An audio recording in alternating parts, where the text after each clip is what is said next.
Good morning students. हमने संबंध और फलन रिलेशन एंड फंक्शन स्टार्ट किया था, तो उसके एक्सरसाइज के हम क्वेश्चन नंबर 9 तक डिस्कस कर चुके हैं। कोई नया टॉपिक स्टार्ट करने की बजाय मैं उसी के जो रिमेनिंग क्वेश्चंस हैं उनको डिस्कस कर रही हूँ। देखिए, जो नया टॉपिक है वो हम मंडे से स्टार्ट करेंगे, जो भी स्टार्ट करेंगे। क्वेश्चन नंबर 11 देखो, 9 तक करवा दिए थे, 10th अभी आप लोगों को नहीं करना है। और 11 देखिए, 11th में क्या है।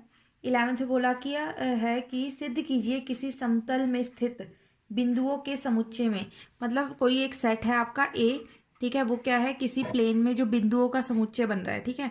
तो हम ये कह सकते हैं समतल में स्थित बिंदुओं का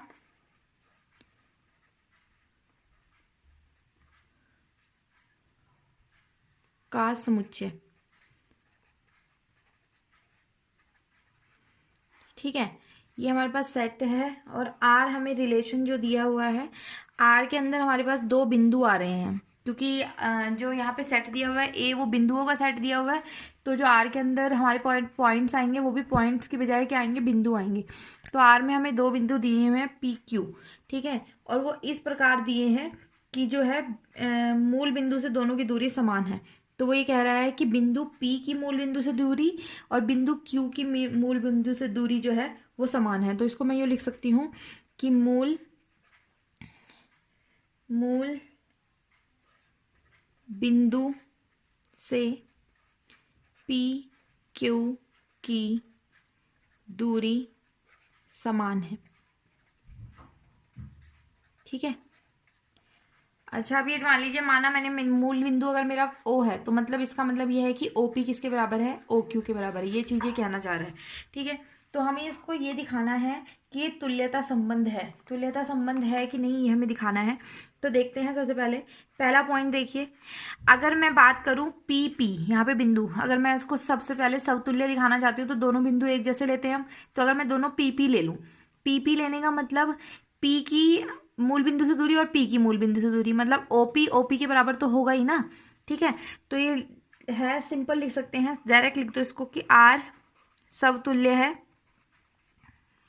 R समतुल्य है क्योंकि OP जो है अपने ही बराबर है।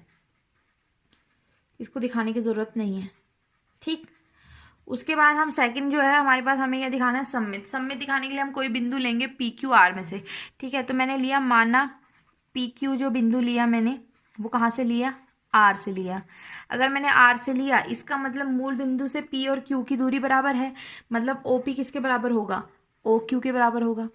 अगर OP OQ के बराबर है तो हम इसको यूँ भी तो कह सकते हैं कि OQ भी OP के बराबर होगा, है ना। Q की भी P से दूरी बराबर होगी। इसका मतलब अगर Q की और P की दूरी बराबर है तो इसका मतलब QP भी कहाँ जाना चाहिए, R में जाना चाहिए।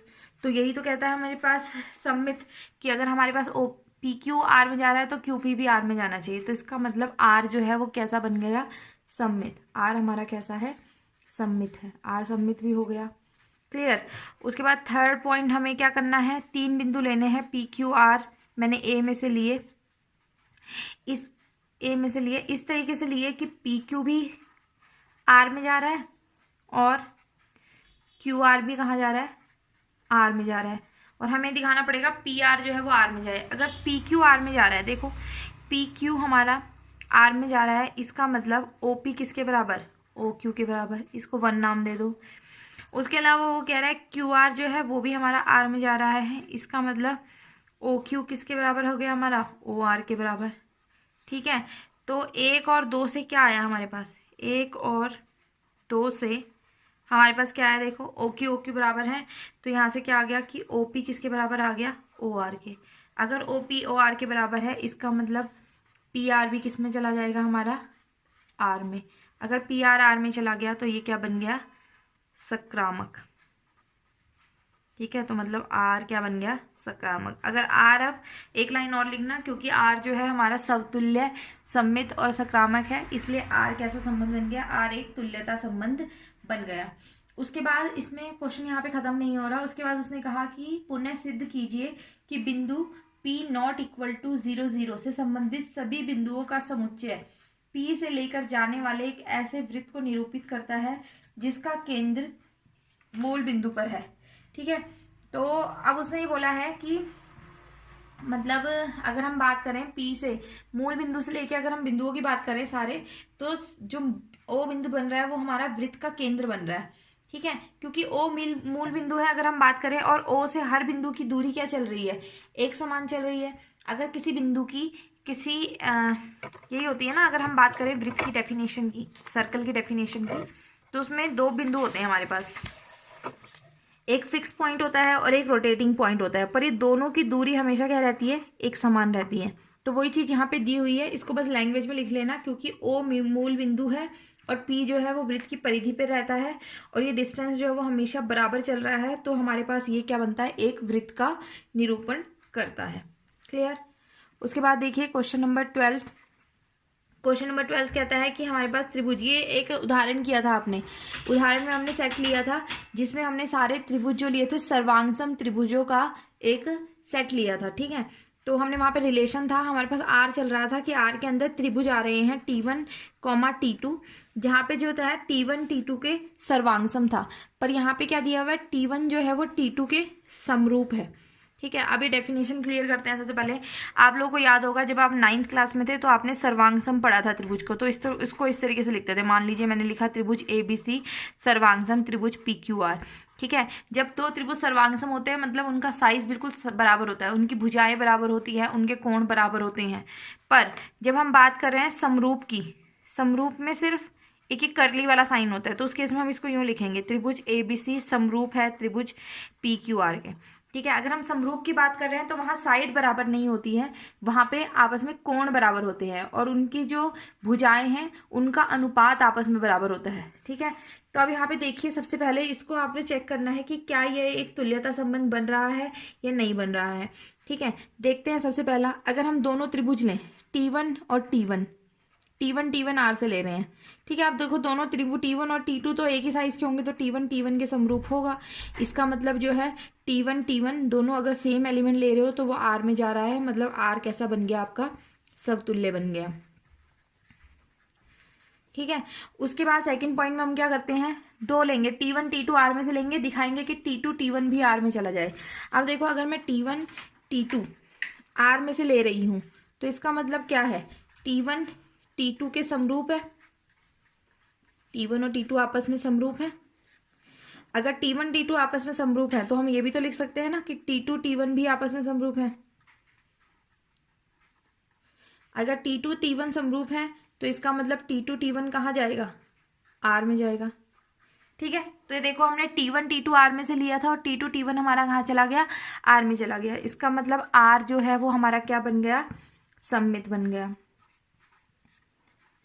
ठीक, इसी तरह का थर्ड, अब हम क्या लेंगे, T1 T2 लेंगे R में से, और T2 T3 लेंगे R में से। ये भी बहुत सिंपल है। देखो, अगर T1 T2 में R में से लिए तो T1 क्या होगा, समरूप होगा T2 के। आप इसको लैंग्वेज में लिखना है आपको, मैं ऐसे कर रही हूँ। और अगर T2 T3 लिए हैं R में से तो T2 जो है वो T3 के समरूप है। अब देखो, T1 T2 के समरूप और T2 T3 के समरूप, तो इन दोनों से T1 और T3 भी आपस में क्या हो गए, समरूप। ठीक है, अगर अब T1 T3 के समरूप है, समरूप त्रिभुज कहाँ जाते हैं, हमारे R में जाते हैं, तो ये कहाँ चला गया, R में, तो R क्या बन गया, आपका सकारात्मक बन गया। ठीक है, तो वही चीज़ है, R हमारे पास क्या बन रहा है, समतुल्य, समरूप और सकारात्मक बन रहा है, इसलिए R जो है वो एक तुल्यता संबंध है। ठीक है, उसके बाद वो कह रहा है त्रिभुजाओं 3, 4, 5 वाले समकोण त्रिभुज और 5, 12, 13 वाले समकोण त्रिभुज T2 और 6, 8, 10 वाले समकोण त्रिभुज पर विचार कीजिए, और ये बताना है कि कौन से जो त्रिभुज हैं वो आपस में समानुपाती हैं। अब देखिए, ये तो आपका 9th क्लास वाला क्वेश्चन आ गया है यहाँ पे। इसको अगर आप ध्यान से करें तो देखिए क्या क्या भुजाएं दी हुई हैं।